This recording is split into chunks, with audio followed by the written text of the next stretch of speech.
ابراہیم علیہ السلام نے غیروں کے بتوں کو صرف نہیں توڑا، اپنے بتوں کو توڑا۔ آزر ابراہیم علیہ السلام کا باپ تھا یا نہیں تھا؟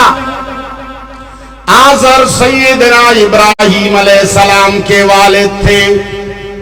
ابراہیم علیہ السلام نے جب لا الہ الا اللہ کا علم بلند کیا، وقت کے بادشاہ کے بت کو توڑتے ہوئے اپنے والد کے سامنے ڈٹ کر کہنے لگے، فرمایا انی اراک وقومک فی ضلال مبین۔ اور تم جب یہاں گاتے ہو، قرآن گا گا کے پڑھتے ہو، 60 سال ہو گئے توحید پہ پیسے بٹور رہے ہو، توحید کے ذریعے لوگوں کو مرید بنا رہے ہو، وہاں درس قرآن یہاں درس قرآن۔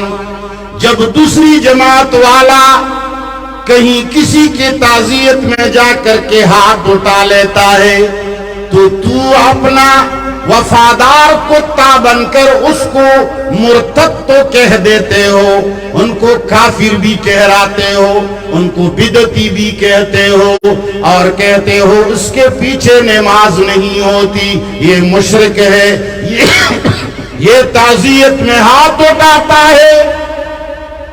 لیکن جب اپنا کہیں جا کر تعزیت میں ہاتھ اٹھاتا ہے تو کبھی یوں گولی چلاتے ہو، کبھی اس طرف چلاتے ہو، کبھی اس طرف چلاتے ہو۔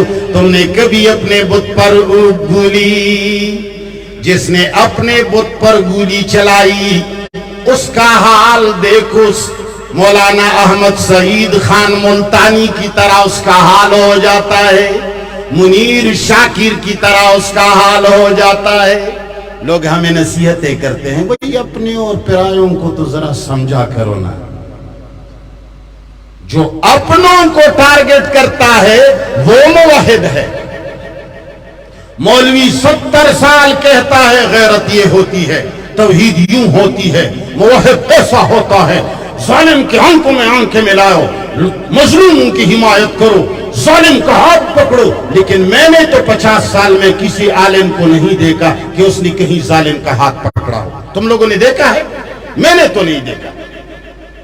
کسی ظالم کے آنکھوں میں آنکھیں ڈال کر کسی بخاری، کسی سمرقندی، کسی قرآن کے عالم، کسی تعویذ فروش کو میں نے نہیں دیکھا۔ اس لیے کہتا ہوں ذرا آؤ قرآن سمجھ لو۔